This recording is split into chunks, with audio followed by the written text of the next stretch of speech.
예배는 하나님의 성결로서, 하나님의 진리로서, 하나님의 아름다우심으로써, 하나님의 사랑 앞에, 하나님의 목적을 위해 기도하겠습니다. 찬양할 수 있는 은혜, 찬양할 수 없는 세상 속에서 찬양할 수밖에 없는 사람들로 불러주신 은혜, 얼마나 하나님께 감사드리는지요. 세상을 살아갈 때 수많은 탄식이 내 삶 속에 있다 할지라도 하나님의 집으로 불러주셨을 때 다시금 터져나오는 그 찬송은 하나님께서 주신 이 믿음의 선물에서, 우리에게 주신 이 거룩한 자격과 위치에서 나오는 확실한 증거라는 것을 오늘도 더 확신하며 발견하게 됩니다.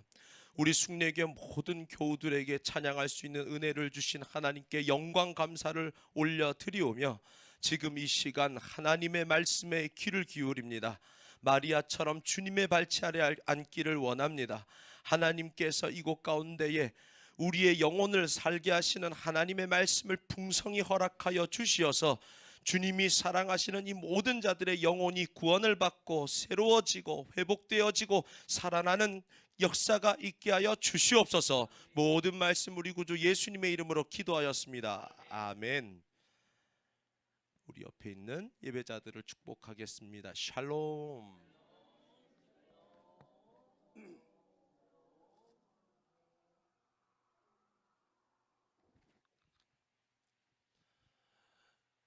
온라인으로 동영상으로 함께 예배하는 우리 예배자들, 오늘은 제 아내도 있고 우리 운주 집사님도 계시고 또 여러분들이 이 영상을 통해서 예배하고 있으리라 생각합니다.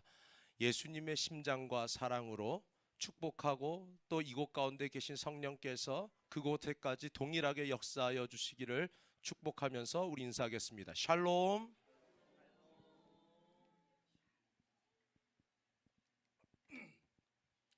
오늘 말씀의 제목을 따라하겠습니다. 의인의 담대함. 오늘 찬양을 하면서 참 놀랐던 것이, 사실은 한 주 동안 좀 분주한 삶 속에서 콘티가 먼저 짜지고 사실은 이 설교가 후에 준비가 되었었습니다. 그런데 그 오늘 불러지는 찬양들 속에서 굉장히 진하게 담대함이라는 그 주제가 선포되어지는 것을 제가 보면서 참 놀라웠습니다. 주님 안에라는 찬양을 보면 첫 소절에서 주님 안에 내가 담대해라고 말합니다. 한번 따라해 보시죠. 주님 안에 내가 담대해.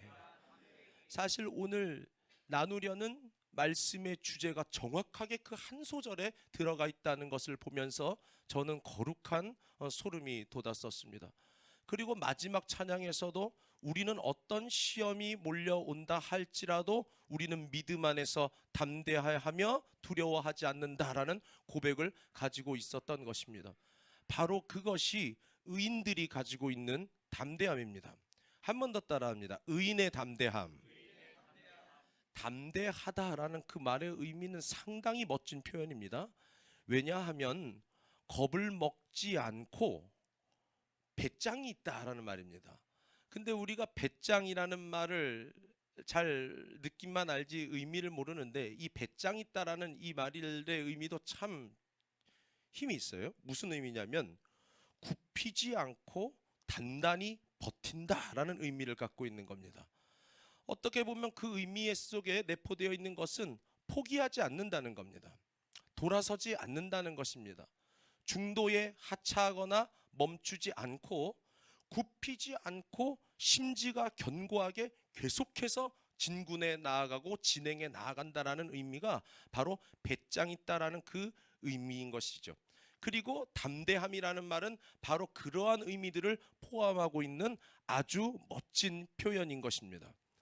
살면서 볼 때에도 어떤 사람이 가장 영광스럽게 보일 때에, 참으로 아름답게 보일 때에는 멋진 옷을 입었을 때, 화장을 아름답게 했을 때가 아니라 바로 담대해졌을 때, 그 사람이 담대하게 겁먹지 않고 하나님의 영광을 선포할 때에 하나님을 찬송할 때에 그 모습만큼 영광스러운 것이 없었다는 것을 저는 인정하면서 살아가고, 또 저에게서 여러분에게서 그러한 모습들이 보여지기를 늘 간구하고 있습니다. 여러분 한 번 더 따라해 보시죠. 담대함.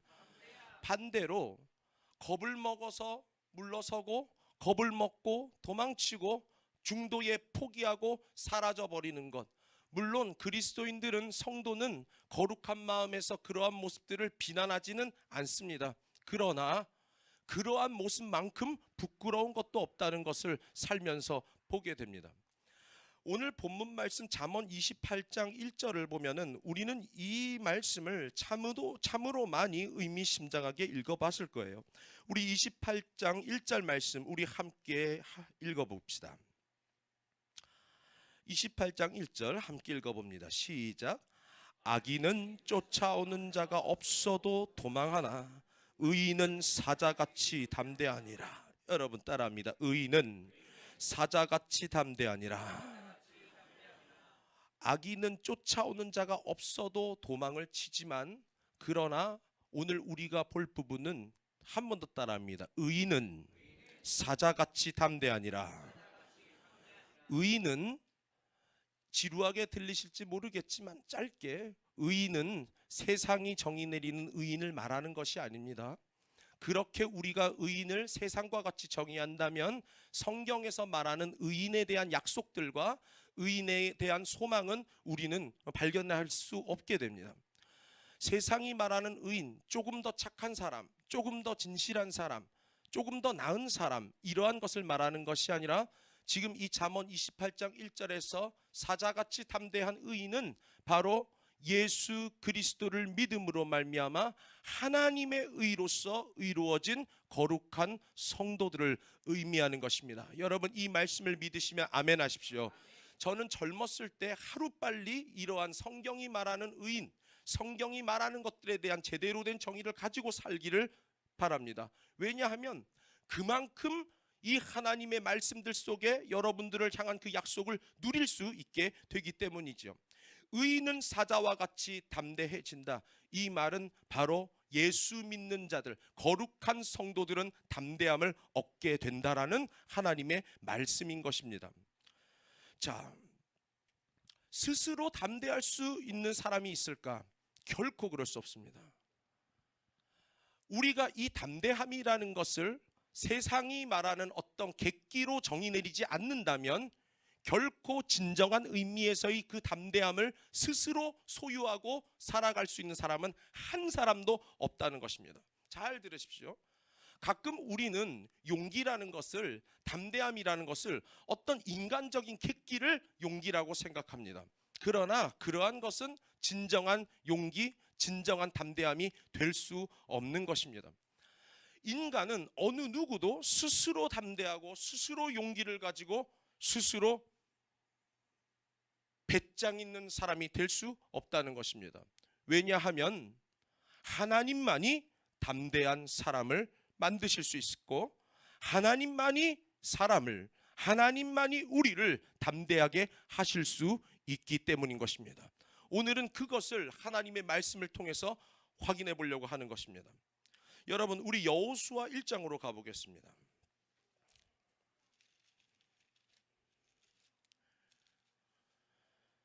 여호수아 1장을 보면 모세가 죽고 이제 가나안 땅으로 이스라엘 백성들을 인도할 새로운 리더 여호수아를 세우시면서 하나님께서 계속해서 강조하여 말씀하시는 것이 있는데, 그것이 무엇이냐면 1장 6절에 제가 읽어보겠습니다.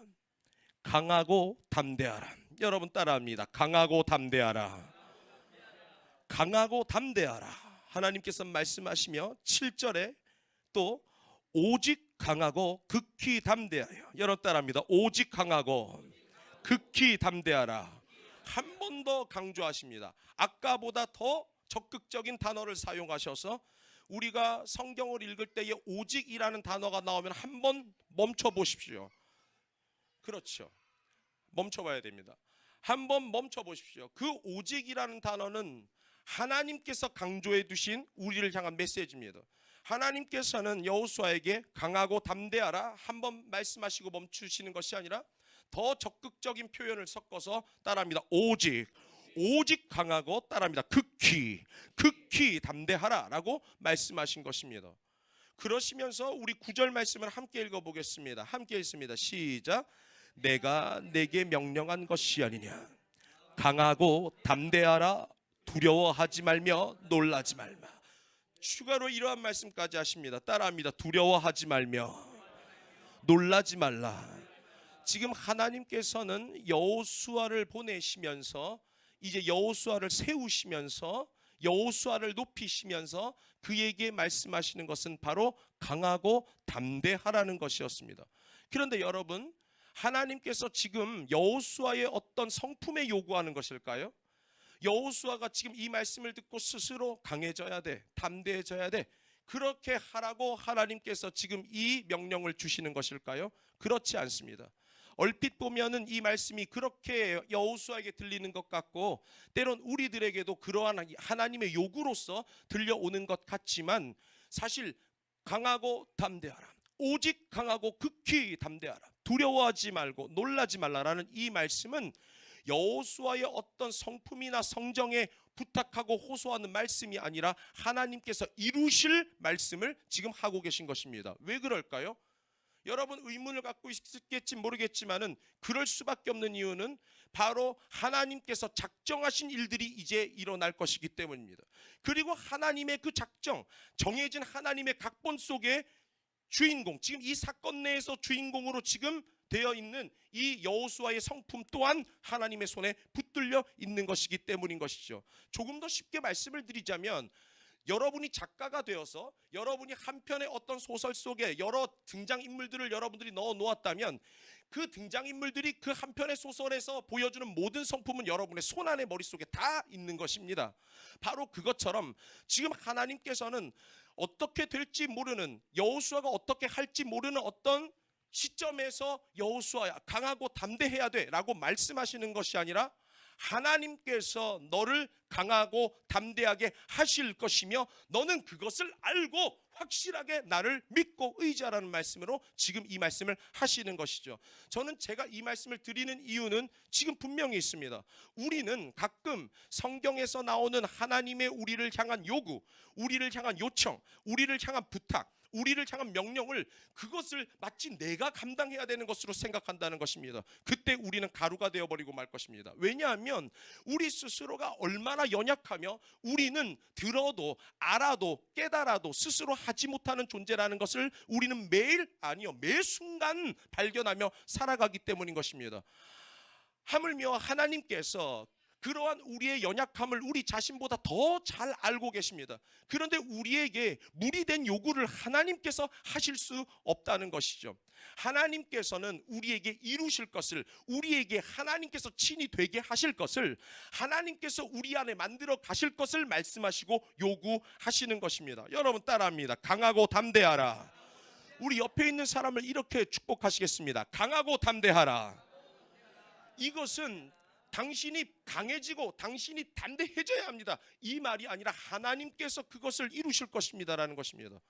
나는 너무나 약합니다. 내 성품은, 내 마음은, 내 어떤 이 마음의 생각의 영혼의 피지컬은 참으로 약한 것 같습니다. 그러나 하나님께서 나를 강하고 담대하게 하십니다. 하나님께서는 지금 여호수아에게 강하고 담대하라라고 말씀을 하시면서 우리가 지금 이제 이 말씀의 내용들을 잘 살펴보면 하나님께서 강하고 담대하게 한 사람을, 우리를 만들어 가시는 한 비결이 발견되게 됩니다. 하나님께서는 어떻게 우리를 강하고 담대한 사람으로 만들어 가시는가? 하나님께서는 7절에 이렇게 말씀하십니다. 제가 한번 읽어보겠습니다.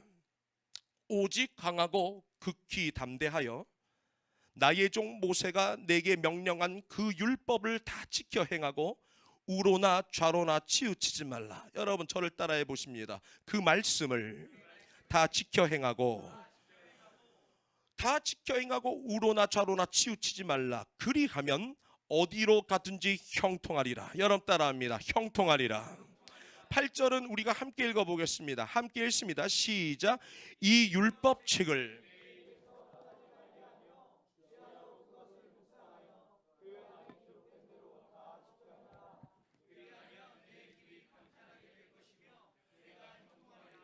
지금 이 말씀을 보면 이 안에는 내 율법책 그리고 기록된 대로 이러한 말들이 있는데 이 모든 말들은 다 하나님의 말씀을 의미하는 겁니다. 지금 하나님께서는 여호수아에게 극히 담대하라라고 말씀하시면서 하나님의 말씀을 지키고 하나님의 말씀을 듣고 행할 것을 말씀하고 계시다는 것입니다. 여러분 따라합니다. 하나님의 말씀. 바로 사람이 연약한 우리가 내가 강하고 담대하게 되는 첫 번째 비결은 바로 하나님의 말씀을 갖고 있을 때입니다. 하나님의 말씀을 듣고 하나님의 말씀에 순종할 때라는 것입니다. 으쌰 해가지고 우리가 강해지고 우리가 어떤 육체를 단련해가지고 담대해질 수 없습니다.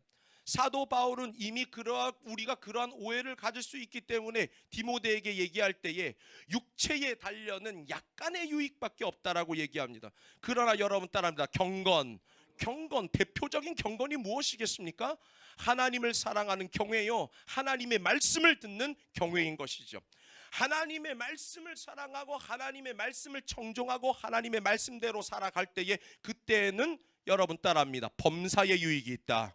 범사가 무엇이죠? 모든 것의 유익이 있다. 모든 삶의 유익이, 약간의 유익이, 남들 앞에서 근육을 조금 자랑하고 남들 앞보다 조금 더 힘있게 걸을 수 있는 그 정도의 가치가 아니라 영혼과 마음이 커지고 영혼과 마음이 성숙해지고 거룩해져서 이제는 이 세상보다도 더 큰 마음을 가지고 하나님의 나라를 바라보면서 이 세상에서는 늘 승리할 수 있는 거룩한 하나님의 백성이 된다라고 얘기하고 있는 것입니다. 제가 지금 이 말씀을 드리는 것은 무엇입니까? 우리를 강하고 담대하게 만드는 것은 바로 하나님의 말씀이라는 것입니다. 여러분 한 번 더 따라합니다. 하나님의 말씀. 저는 하나님의 말씀을 가볍게 취급하는 사람도 있고 하나님의 말씀을 절대적으로 신뢰하는 사람들도 보게 됩니다. 우리 원로 목사님 같은 경우는 하나님의 말씀에 제가 좀 거친 표현을 하자면 미쳐 계신 분이에요. 하나님의 말씀에 완전히 빠져 계신 분입니다. 저는 보면서 항상 그것을 보아왔고 더 놀라운 것은 연세가 드시면서 그러한 어떤 말씀에 대한 열정과 노력과 헌신이 작아지는 것이 아니라 오히려 머리가 휘어지고 다리에 힘은 빠지고 지팡이를 치셨을지는 모르겠지만 그 말씀에 대한 사모함과 말씀에 대한 어떤 의존은 더 힘있게 삶 속에서 일어나고 있다는 것을 알게 됩니다. 왜 그럴까요? 바로 그 하나님의 말씀에서 당신의 강함과 담대함이 있다는 것을 알고 계시기 때문인 겁니다. 내가 더 많이 누워서 쉬고 내가 더 좋은 약을 먹어서 내가 강하고 담대할 수 있는 것이 아니라 하나님의 말씀을 늘 매일매일 경험할 때에 내가 시시때때로 하나님의 말씀으로 돌아갈 때에 당신의 영혼이 힘을 얻고 당신의 영혼이 즐거움을 얻는다는 것을, 소망을 얻게 된다는 것을 아시기 때문에 그렇게 산다는 것을 저는 알고 있습니다. 그러한 사람은 비단 몇몇 사람인 것은 아닙니다. 제가 오늘 새롭게 부를 새로운 찬양을 이제 번역을 하면서 그 곡은 이제 원래는 찬송이 아니기 때문에 그 가사를 완전히 이제 창조해야 되는 상황이 있었습니다. 예전에 박정우 집사가 주원이 낳기 전에 그런 작업을 참 잘했기 때문에 제가 부탁을 좀 했습니다. 박정우 집사, 이 가사 하나 만들어 줄 수 있겠어? 그러니까 그 어떤 바쁜 상황 속에서도 흔쾌히 할 수 있다고 허락을 해주고, 그걸 지난주 주일날 주었는데 바로 월요일 아침 7시 몇 분에 번역이 돼서 온 것입니다. 그래서 정우 집사 밤샜니 주원이랑 주원이가 앉았나 막 그렇게 얘기하면서 가사를 딱 봤는데 처음부터 끝까지 말씀 하나님의 말씀 정말 어디까지 하나님의 말씀인가 제가 보다가 마지막까지 하나님의 말씀 이러면서 딱 그 가사가 끝나는 거예요. 제가 다 뜯어 고칠 수밖에 없었어요. 미안하지만 이거는 너무 제가 지금 무엇을 말씀드리려고 하냐면 하나님의 말씀을 그렇게 사랑하고 의지해서 무슨 가사를 쓸 때에도 그 소절에 다 하나님의 말씀, 저는 무슨 시편 119편을 보는 줄 알았어요. 그 가사를 보면서 말씀 나중에 궁금하시면 얘기하세요. 보내드릴게요. 아마 큰 웃음을, 큰 행복을 느끼실 수 있을 겁니다. 그런데 그렇게 말씀에 대한 사모를 느낄 수가 있었어요. 제가 그래서 그땐 예슬이가 우리 딸 낳기 전이기 때문에 보여줬어요. 이 경우 가사 한번 봐라 그랬더니 제가 뭐 얘기 안 해주고 그냥 보여줘도 그걸 느끼더라고요. 와, 말씀 진짜 많다고. 말씀을 사랑하기 때문이에요. 하나님의 백성 가운데 하나님의 말씀을 참으로 더 사랑하고 더 사랑하길 원하는 사람들이 있습니다. 그 사람들은 알고 있습니다. 무엇을요? 이 하나님의 말씀에서 나의 강함이, 이 하나님의 말씀에서 나는 힘을 얻게 되고, 이 하나님의 말씀에서 나는 다시 소망을 얻게 되고, 이 하나님의 말씀 속에서 나는 매일 살아갈 담대함을 얻게 된다는 것을 알게 되는 것입니다. 여러분 동의하시면 아멘 하십시오. 하나님께 영광의 박수를 드리길 원합니다.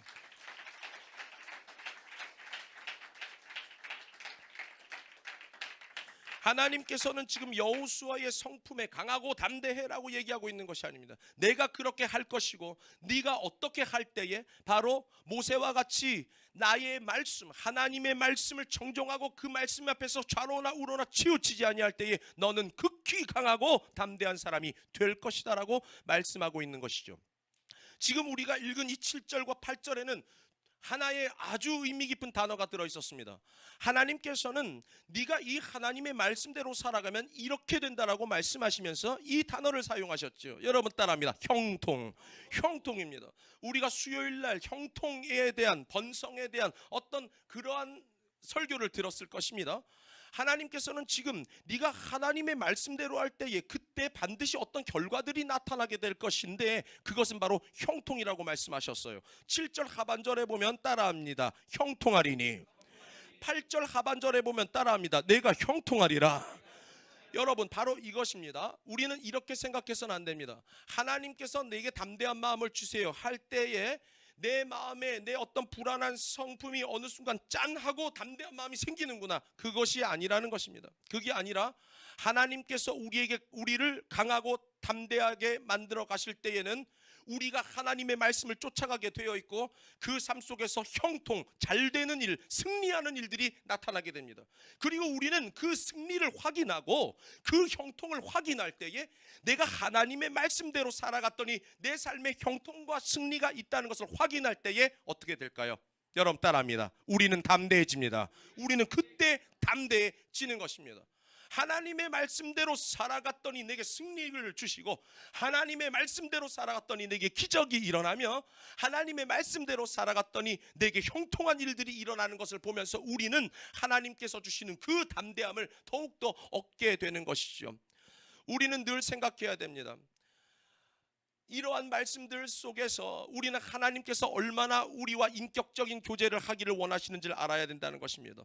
우리는 어떤 신비적인 어떤 기적을 바라고 원하지만 그러나 하나님께서는 우리와 인격적인 교제, 하나님의 말씀을 주시고 그 말씀을 듣고 그 말씀에 순종하며 그 말씀대로 살아갈 때에 형통을 주심으로 말미암아 점점 더 이전보다 담대한 사람, 승리를 아는 사람, 하나님의 말씀의 승리를 아는 사람, 하나님의 말씀대로의 형통을 아는 사람으로서 여호와의 선하심을 맛보아 알게 하시는 것입니다. 저는 우리 2023년 우리 순례교회 모든 교우들의 삶 속에 이러한 형통이, 이러한 담대함이 있기를 예수 그리스도 이름으로 축원합니다. 여러분 한 번 더 축복합니다. 샬롬.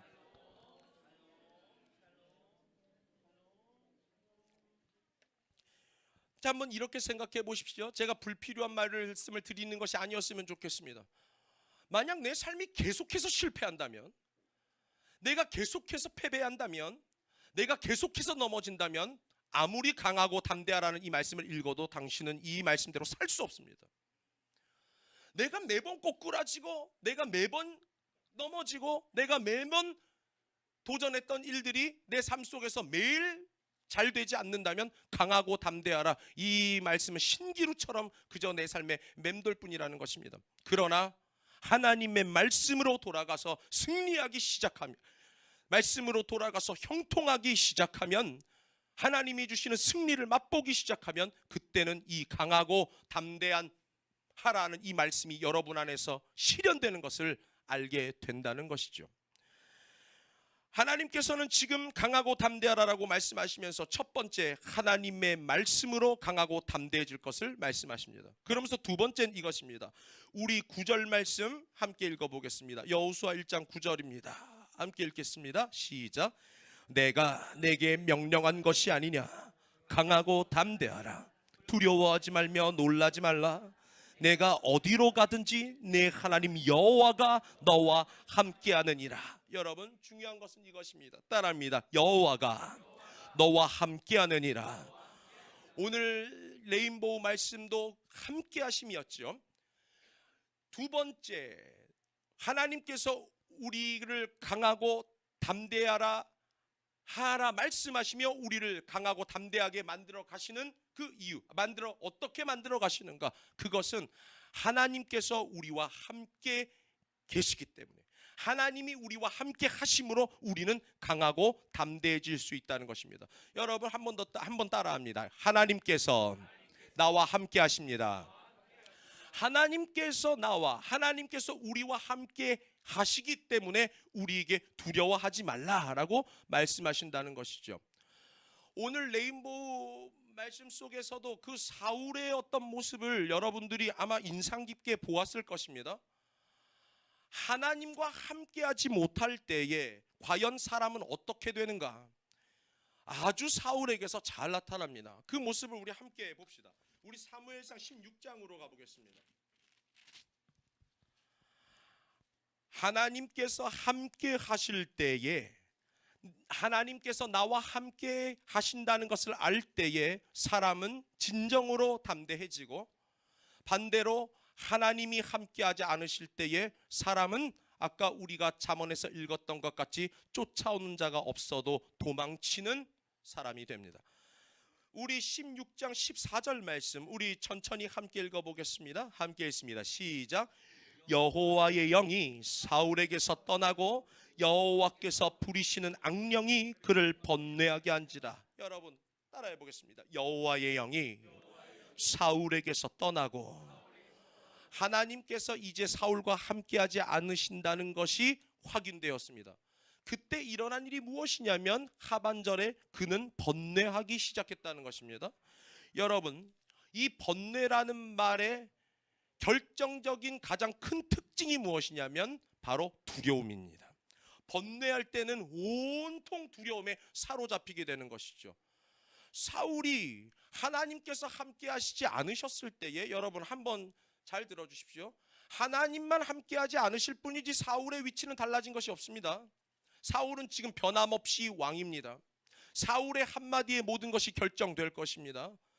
사울의 주변에 지금 떠나는 사람 하나도 없고, 오히려 높은 지위를 얻기 위해서 이 최고의 기득권인 사울에게로 오히려 사람들은 몰려들고 있었습니다. 제가 무엇을 말씀드리느냐? 모든 상황이 좋다는 것입니다. 모든 환경이 인간적으로 완벽하다는 것입니다. 딱 하나, 이전에 함께 하셨던 하나님이 그를 떠나셨을 뿐이지요. 그런데 어떻게 되느냐? 그는 지금 번뇌하고 두려워하기 시작했습니다. 그가 얼마나 두려워했는지 우리 함께 봅시다. 우리 17장 옆에 11절 말씀, 17장 11절 여러분 우리 함께 읽어봅니다. 함께 읽습니다. 시작. 사울과 온 이스라엘이 블레셋 사람의 이 말을 듣고 놀라 크게 두려워하니라. 여러분 따라합니다. 사울이 크게 두려워하니라. 무슨 사건이죠? 우리가 잘 알고 있는 골리앗 사건입니다. 그때 골리앗이 고래고래 소리를 지르면서 하나님의 백성을 모욕할 때에 그는 이스라엘의 왕이요 하나님의 백성들의 왕이요 대장이었음에도 불구하고 그는 조금의 용맹함도, 아까 처음에 설명드렸지만은 조금의 배짱도 그는 보여줄 수가 없었던 것입니다. 그의 마음의 생각 적혀 있진 않아도 우리는 알 수 있습니다. 그는 나가면 자신이 반드시 죽는다는 것을 알고 있습니다. 그는 자신이 나가면 목베임을 당하고 자신의 갑옷도 다 뺏긴다는 것을 그는 알고 있습니다. 그리고 자신이 나가 떨어질 때 이 온 이스라엘이 흩어져 버린다는 것도 알고 있습니다. 그 두려움을 이겨낼 방법이 없었던 것입니다. 여러분 따라합니다. 크게 두려워하니라. 그러나 이때 두려워하지 않는 한 사람이 있었다는 것을 우리는 잘 알고 있습니다. 그것이 바로 다윗이었습니다. 다윗에게는 하나님의 기름 부으심이 있었고, 저는 이렇게까지 말씀을 드리고 싶습니다. 사울에게 부어주셨던 하나님의 영, 사울과 함께 하셨던 하나님께서 다윗과 함께 하셨고, 이 하나님께서 다윗과 함께 하셨을 때에, 여러분 다시 한번 반복하겠습니다. 다윗의 환경은 아직 달라진 게 하나도 없습니다. 그는 여전히 양치기 목동이었고, 그는 집안에서 전쟁에 나간 형들의 도시락 배달이나 해야 될 그 위치에 있었음이 분명한 것이죠. 그러나 그의 마음속에 하나님의 영, 성령이, 하나님께서 그와 함께 하실 때에 그의 마음속에는 그의 눈앞에 있는 가장 큰 세상이자 가장 큰 대적이었던 골리앗, 그가 두려워 보이지 않았던 것입니다. 여러분, 우리는 착각하지 말아야 됩니다. 우리는 무슨 생각을 하냐면 내 앞에 있는 게 뭔지를 우리는 생각해 봅니다. 내 앞에 있는 게 작은 문제인지 큰 문제인지를 따져봅니다. 그리고 작은 문제이면은 뭔가 내가 해볼 만하다고 생각하고, 큰 문제이면은 두려워하고 벌벌 떨게 되죠. 그러나 하나님이 함께 하시는 참된 그리스도인들, 복된 그리스도인들의 시야의 특징, 그들의 시각의 특징이라는 것은 이것입니다. 어떠한 세상을 마주한다 할지라도 만약 내 안에 성령이 계시고 성령으로 충만하다면 그것을 두려워하지 않게 됩니다. 여러분 믿으시면 아멘합니다. 타는 불이 있었습니다. 너희를 반드시 집어 던지겠다고 이 세상에 패권을 잡았던 느부갓네살이 겁박합니다. 그러나 사드락과 메삭과 아벳느고는 그 타는 불길을 눈앞에 두고 7배나 뜨거워져서 옆에 있는 사람들이 죽어가는 것을 봄에도 불구하고 그들은 그것을 두려워하지 않았던 것입니다. 그들의 마음속엔 이런 믿음이 있었습니다. 이 왕에게서 하나님께서 능히 우리를 건져줄 수 있다라는 믿음이 있었고, 설령 하나님의 뜻이 있어 우리가 여기서 다 죽는다 할지라도 우리에게 영원한 천국의 소망이 있다라는 그 믿음이 있었던 것입니다. 여러분, 이러한 복된 믿음은 단지 그 과거의 그 시절에 그들에게 있었던 이야기가 아니라 바로 하나님의 영으로 충만한 지금 이 시간, 오늘의 하나님의 교회와 하나님의 복된 성도들에게도 능히 주실 수 있는 담대함이라는 것을 여러분 명심하시기를 바랍니다. 여러분, 우리 하나님께 영광을 박수를 드리기 원합니다.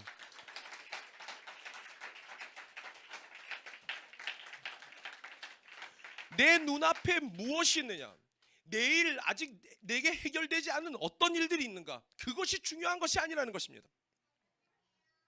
생각하십시오. 이미 내 시점에서는 그 일들은 해결되지 않았지만 하나님의 시점에서는 모든 것이 해결되어 있다는 것을 여러분 아십시오. 나는 내일을 가봐야 그것을 알겠지만은 하나님께서는 이미 앞서 가셨다는 것을 여러분 믿으십시오. 그것이 순간 내가 원하지 않는 어떤 다른 모양으로 보일 수도 있습니다. 그러나 여러분 걱정하지 마십시오. 그 안에는 하나님께서 숨겨두신 더 큰 의미와 뜻과 좋은 것들이 있다는 것을 여러분 기억하십시오. 여러분, 참된 성도들은 이렇게 살아가기 때문에 일희일비하지 않는 것입니다. 세상 사람들은 잠시 자신이 잘 됐을 때는 기뻐하고 자신이 어려울 때는 원망하고 불평할 수밖에 없습니다. 그러나 하나님의 백성은 그렇게 살지 않습니다. 하나님께서 내게 대로를 내실 때에도 감사하며 갑니다. 그러나 때론 이 길이 사망의 음침한 골짜기로 바뀌어도 하나님께 변함없이 찬송을 드릴 수가 있습니다. 내가 높은 자리에 있어도 하나님께 더 영광 감사 올려드립니다. 그러나 지금 사드락과 메삭과 아벳느고처럼 내가 불길에 떨어지는 이 절체절명의 위기에 있다 할지라도, 진퇴양난의 위기에 있다 할지라도 하나님의 백성들은 즐거워하며 감사하며 찬송할 수 있는 것입니다. 왜 그렇습니까? 하나님을 믿기 때문인 것이죠. 지금 이 사울은 하나님께서 함께 하시지 않았기 때문에 이 사람의 영혼에는, 이 사람의 감정에는, 이 사람의 이성에는 어떠한 하나님의 소리도 들려오지 않습니다. 여러분 잘 들으십시오. 이 사람의 지금 머릿속에는, 마음과 생각에는 빌립보서에 이런 말씀이 있죠. 모든 지각에 뛰어나신 하나님의 평강이, 여러 따라하면 하나님의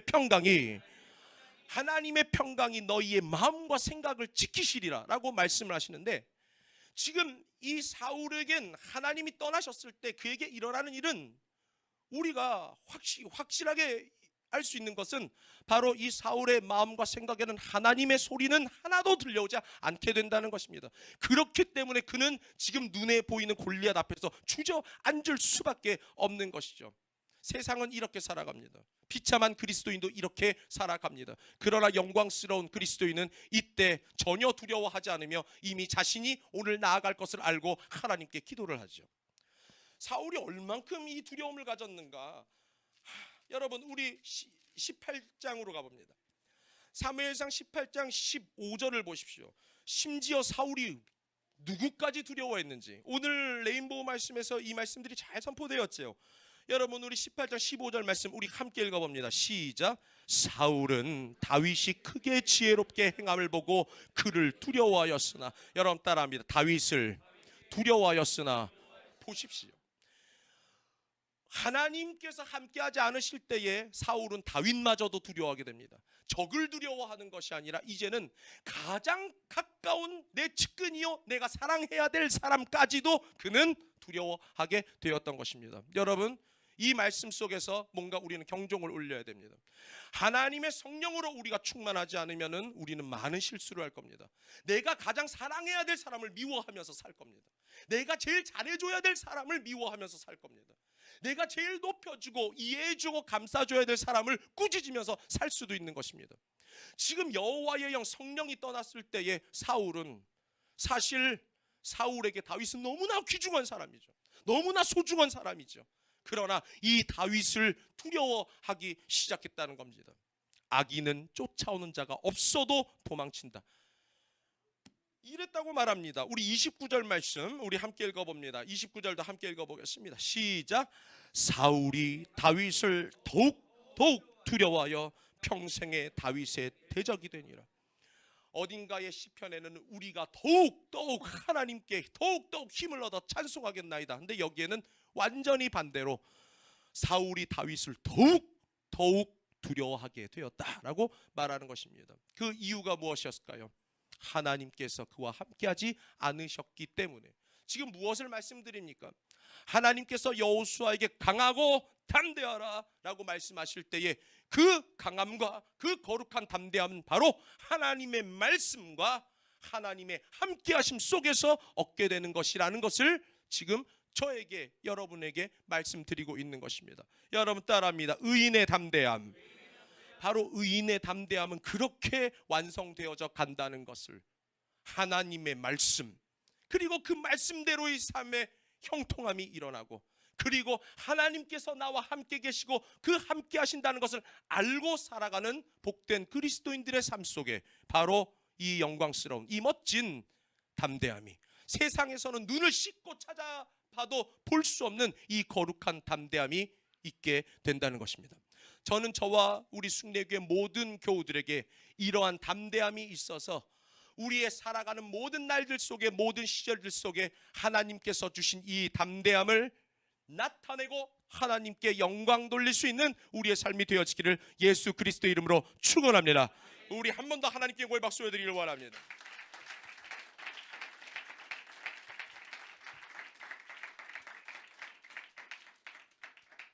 예레미야로 가보겠습니다. 지금 전해진 이 말씀들을 몇몇 말씀들을 통해서 조금 더 확신 있게 여러분들에게 말씀드리고자 합니다. 예레미야를 보면은 하나님께서 예레미야를 부르십니다. 예레미야는 하나님께서 부르실 때 너무나도 솔직하게 자신을 고백합니다. 자신의 처지와 자신에 대해서 알고 있었지요. 그래서 그는 그 자신의 모습을 이런 말로 표현했습니다. 여러분 따라합니다. 나는 아이라. 나는 아이라. 무슨 의미입니까? 아무것도 할 수 없다는 말입니다. 나는 연약한 아이이기 때문에 아무것도 할 수가 없습니다 라고 얘기할 때에 하나님께서 이 예레미야에게 하시는 말씀을 잘 보십시오. 오늘 지금 들려지고 있는 이 말씀들을 잘 생각하시면서 또다시 하나님께서 다른 시대에, 여호수아와 다른 시대에 또 한 사람을 세우실 때 어떻게 말씀하시는지, 강하고 담대한 자를 만들어 가실 때 어떻게 역사하시는지를 보십시오. 우리 예레미야 1장 8절 말씀 제가 읽어보겠습니다. 너는 그들 때문에 두려워하지 말라.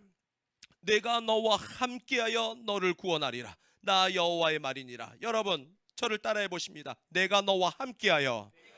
바로 이것입니다. 예레미야에게 아무것도 두려워하지 말라라고 말씀하시면서 이 말씀하십니다. 내가 너와 함께 할 것이다 라고 말씀하시는 것입니다. 여러분 이러한 말씀 속에서는 우리가 안다고 생각해도 더 깊이 마음속에 각인시킬 필요가 있습니다. 하나님께서 나와 함께 하셔야만 내게 담대함이 있다는 것을. 내일부터 여러분들은 또다시 세상에 던져지겠죠. 여러분들은 또다시 복잡한 일상 속으로 돌아가게 될 것입니다. 어제 예빈이가 이렇게 말하더라고요. 저한테요. 유나이티드 예배가 끝나고 나서 정말 하나님을 예배하는 시간 외에 일주일의 모든 시간이 지옥 같아요 라고 얘기하는 거예요. 너무 세다 표현이. 유다도 어제 왔다가 이제 집에 가면서 저한테 이렇게 얘기해요. 매일매일 교회에서 예배 드리고 싶어요 이러면서 갑니다. 너무 행복했죠. 왜냐하면 그것이 하나님께서 교회를 세우신 목적이기 때문입니다. 하나님께서 하나님의 교회를 세우신 이유는 여러분들을 이곳에 와서 힘들게 설교 듣고 졸라고 부르신 것이 아니고, 천국을 약속하시며 이 세상에서는 탄식의 세월을 보낼 수밖에 없는 그런 우리를 매주 하나님의 집으로 오게 하셔서 다시 회복시키시고 다시 확신시키시고 다시 천국의 약속을 들려주시고 천국의 노래를 부르게 하시고 하나님의 말씀을 들려주셔서 다시 영혼의 힘을 얻게 하시기 위하여 하나님께서 교회를 세우신 것이죠.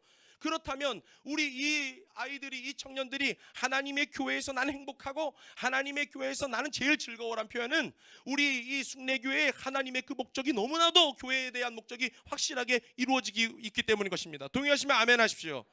잘못되었다면은, 잘못된 교회라면 교회를 가장 싫어하게 될 겁니다. 그렇게 얘기를 했는데 그 지옥 같대요. 일주일의 삶이 말입니다. 일상을 얘기하고 있었군요. 일상으로 돌아가게 될 것입니다. 그러한 어떤 시간으로 내일 다시금 여러분이 나아가게 되는 것이죠.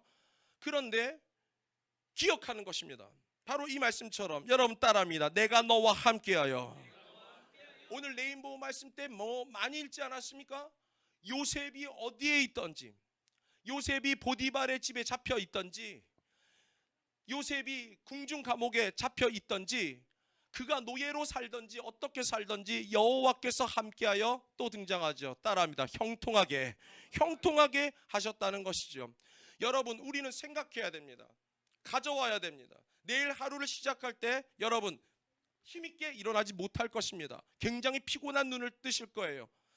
일어나서 찬물로 씻을 때 누구의 집은 화장실이 매우 추운 집도 있을 것입니다. 덜덜덜 떨리는 사람도 있겠죠. 그러나 여러분 생각하는 것입니다. 하나님께서 나와 함께 하신다. 그것을 생각할 때에 여러분 반드시 여러분의 마음속에서 하나님이 주시는 담대함이 솟아날 것입니다. 하나님께서 주시는 여러분에게 이전에 없던 하루를 살 수 있던 그 신령한 강함이 있게 된다는 것입니다.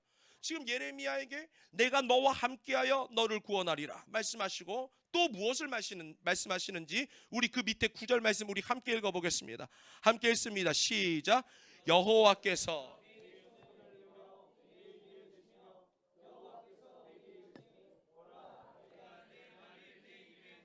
여러분 이겁니다. 여러분 따라합니다. 내 말을 내 입에 두었노라.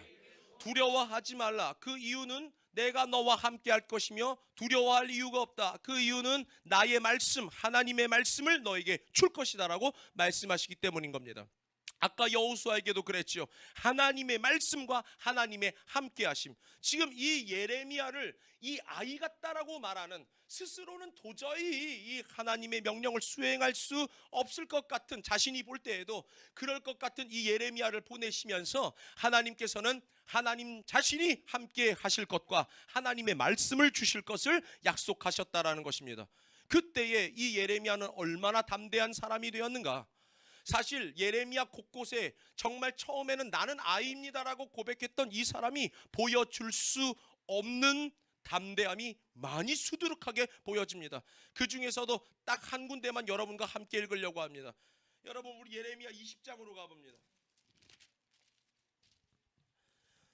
예레미야 20장을 보면 20장 10절, 지금 예레미야가 자신의 현재의 그 환경과 눈에 보이는 상황을 어느 정도로 얘기하는지 보십시오. 제가 읽어보겠습니다. 여러분 잘 한번 공감해 보십시오. 나는 무리의 비방과 사방이 두려워함을 들었나이다.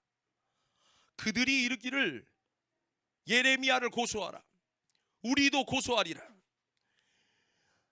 내 친한 벗도 다 내가 실족하기를 기다리며 그가 혹시 유혹을 받게 되면 우리가 그를 이겨 우리 원수를 갚자하나이다. 지금 이 말씀을 다 이해하신 분들도 있을 것이고 부분적으로 이해하신 분들도 있겠지만은 지금 예레미야는 자신의 그 눈에 보이는 상황과 그 처지가 아주 극단적으로 좋지 않다는 것을 말해주는 것입니다. 여러분 이 부분만 따라 하시죠. 무리의 비방과 사방의 두려움. 사방에 지금 두려움이 있다는 것입니다. 사방에 지금 내게 힘을 내게 하고 내 마음이 즐겁고 행복하게 하는 일들이 지금 있는 것이 아니라 지금 모든 무리가 지금 예레미야를 비방하고 있고 욕하고 있고 사방에는 지금 두려운 것밖에 없다는 것입니다. 그러면서 이런 말씀은 참 의미가 있죠. 내 친한 벗도, 내 가장 친한 친구들조차도 내가 실족하기를, 내가 망하기를 바라고 있다라고 얘기합니다. 그런데 이러한 환경, 이러한 모습밖에 지금 눈에는 보이지 않는데 뭐라고 말하는지 잘 보십시오. 하나님으로 말미암아 담대하게 된 사람은 이런 말을 합니다. 우리 11절 말씀 우리 함께 읽어봅니다. 시작. 그러하오나, 여기부터 멋있어요. 여러분 따라합니다. 그러하오나. 이 그러하오나가 있다는 것입니다.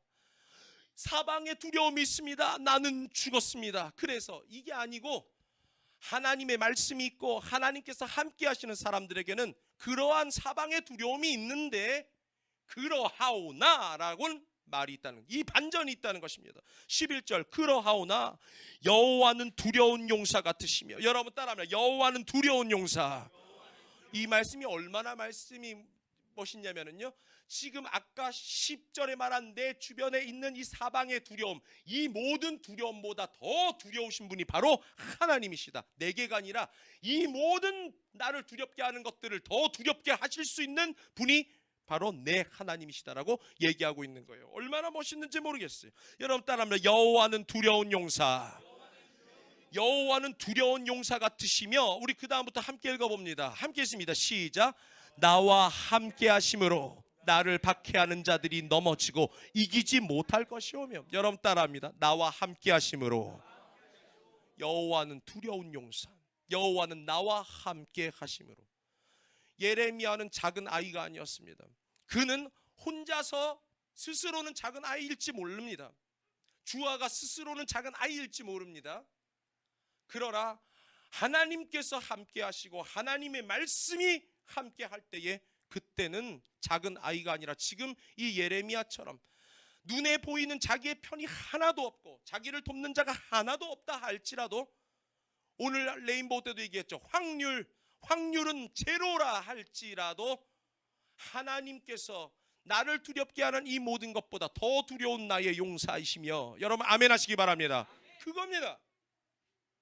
하나님께서 세상보다 더 크시다는 것, 하나님께서 아직 여러분의 오늘 끝나지 않은 어떤 문제보다 더 크시다는 것. 이스라엘 백성들 앞에 홍해가 완전히 가로막고 있지만 그들의 눈앞에 보이는 것은 이 가로막은 홍해보다 하나님은 더 크시다는 것. 우리를 오늘까지 결박하고 있었던 애굽의 저 바로보다 더 크시다는 것, 그것을 예레미야 말합니다. 나를 두렵게 하는 이 모든 두려운 것보다도 더 두려운 용사는 바로 나의 하나님이시니, 여러분 따라합니다. 나와 함께 하심으로.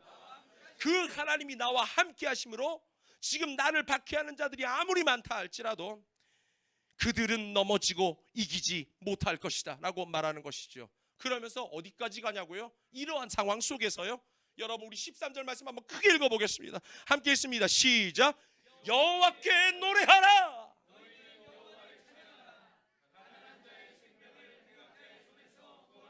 우리 하나님께 영광의 박수를 드리기 원합니다.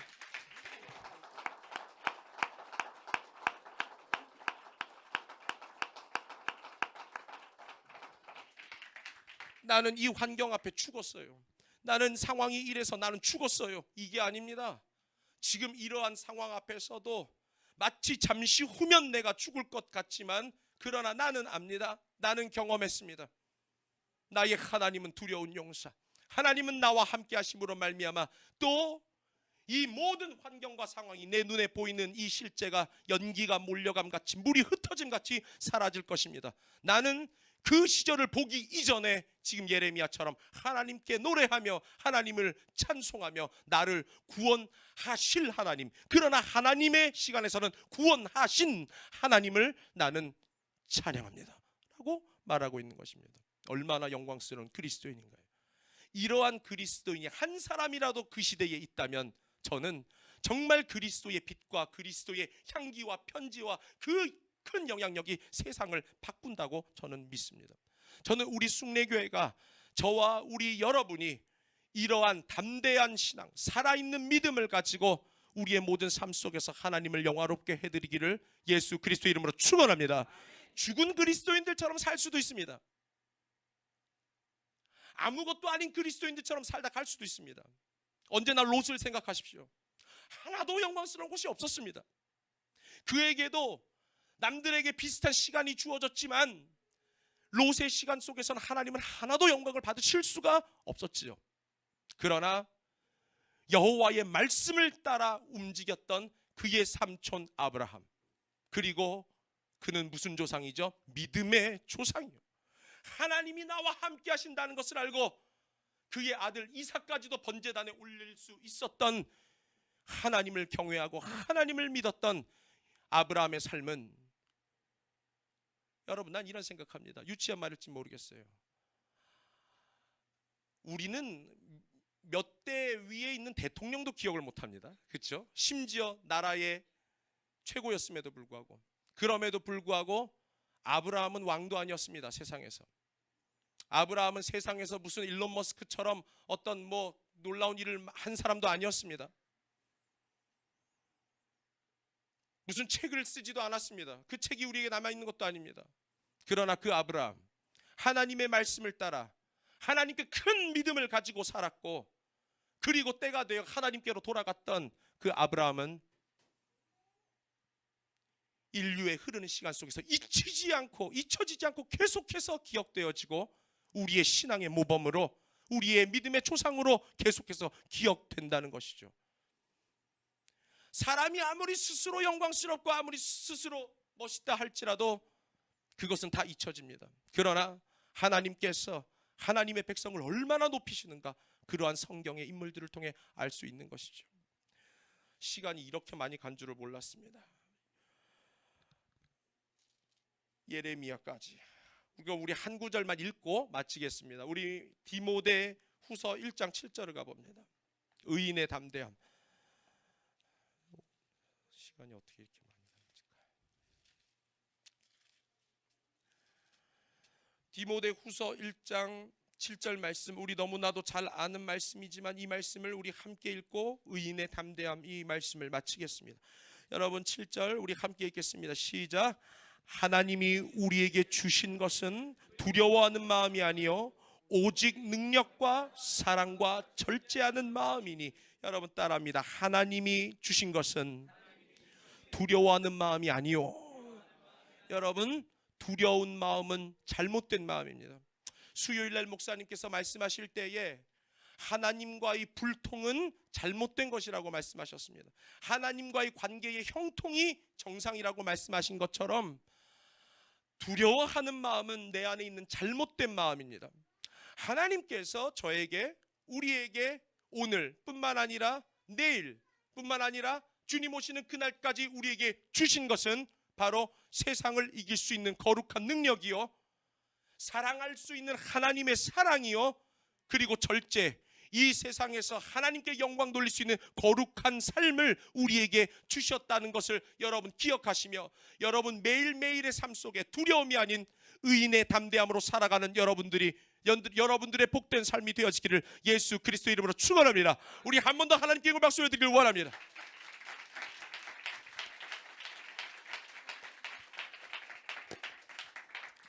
기도하겠습니다. 의인의 담대함, 얼마나 멋있는지 모르겠습니다. 하나님께서 담대하게 하신 사람들 얼마나 영광스러운지 모르겠습니다. 이러한 말씀을 통하여서 우리에게 말씀하시는 것은 하나님께서 능히 이 하나님의 교회와 지금 예배하고 있는 우리들에게도 이러한 강하고 담대한 삶을 주실 수 있다는 것을 우리는 알게 됩니다.